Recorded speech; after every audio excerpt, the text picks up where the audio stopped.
unconditional living. And I tell you, once you learn the unconditional living, that is the whole existence is. That existence, the whole existence, the trees, the birds, the animals, the ocean, and the mountains, they are all unconditional existence. And once you become an unconditional existence, that means your mind is gone and you're living in the present, moment to moment. And that's what my father was. My father learned in 1941, before his marriage, how to live in the present. And he learned that the mind is a heap of impressions and the body is a heap of food. And he learned how to live in the present. And he was living in the present. And you are talking about 1941. I was born in 1942.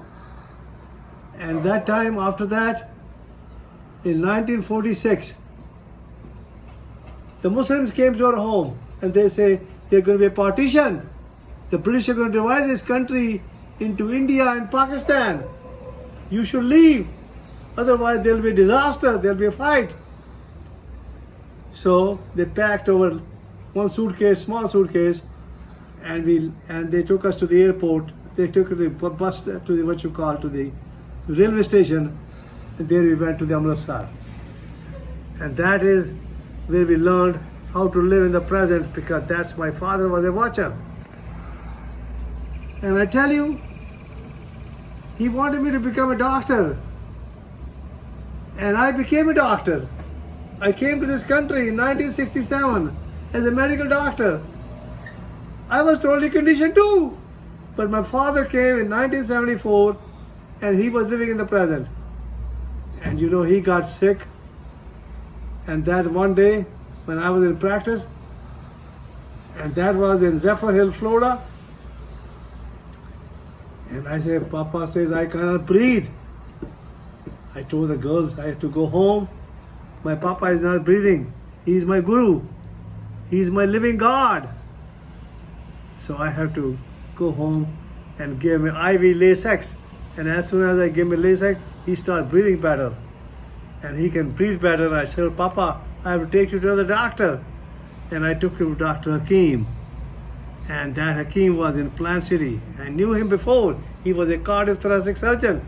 And he examined and he says, your Papa has aortic valve which is closed. Take it to Tampa General Hospital. So next day I took her to Tampa General Hospital and they did a cardiac cath and they found out that he has a 90% obstruction in the aortic valve. And all the arteries are open. were open. This was amazing. That was because he lived unconditional. He has an unconditional living. And that was beautiful. Now, we are talking about 2000 to 2025. And we are talking about end of January. And Palki Sharma was a beautiful reporter. She's totally conditioned. She's a beautiful journalist. And she is representing Donald Trump. She's representing other countries. And because every country, there is nobody's unconditional existence. There is nobody's unconditional living they have. They all are conditioned because that's what they learned it. And that conditioning is nothing but a fallible, is a disease, because they are totally living in stress and anxiety. And that's what they all are. Donald Trump, who is a little bit awake, and he knows about life. And that's why he is talking to the people in India. People in India, nobody this time knows who is awake. Because most of the people who are living, they are already conditioned. They are intellectual. And Palki Sharma is representing them. And I asked Palki Sharma to go to the Osho's place and find out how Osho's place is working, because he taught people how to live in the present, and that was great. And then he went to she checked the what we call a Mahakumbh Mela. This is this year. This is 120 years old, and there are people there who are living They're living in the what you call Himalayas and so on, where nobody can get to that, and they are living unconditional existence. And this India is the first country in the world where the people have lived unconditional living. And these are the people who are living Kumbh Mela. They are living in the unconditional living. But they have a different kind of, they are not all the way just like the Osho is, because, and just like I am totally awake. And they are also getting awake totally. And they are in a different way, but they believe, they have a belief in Shiva. And that's what we have come from Baba Sri Chand ji, and who believed in Shiva. And Baba Sri Chand was the son of Baba Nanak Dev ji, who says we have to learn how to live in the present, and everybody should get to the existence, because we belong to the existence. Then all our body belongs to the existence. Body is instinct, and our mind is conditioned, and that is the intellect mind, and the intuition is being ourselves. And we have to learn how to live in the present. And what you should do every day, you should close your eyes and go inside. And Jesus Christ said, the kingdom of heaven is inside of you.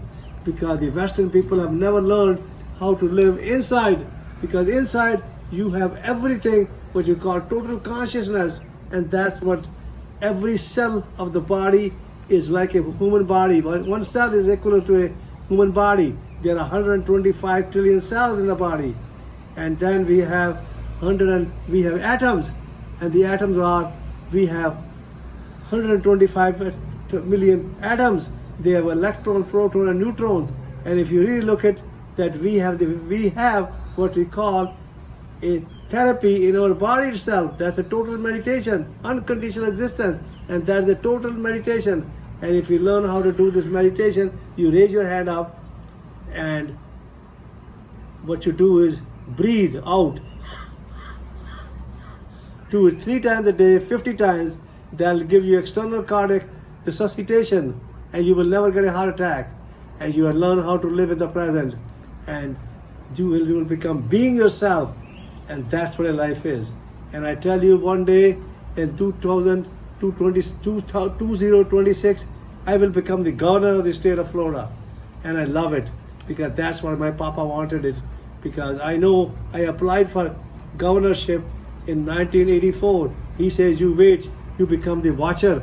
And I became a watcher, and now I'm living in the present, moment to moment, and that's where life is.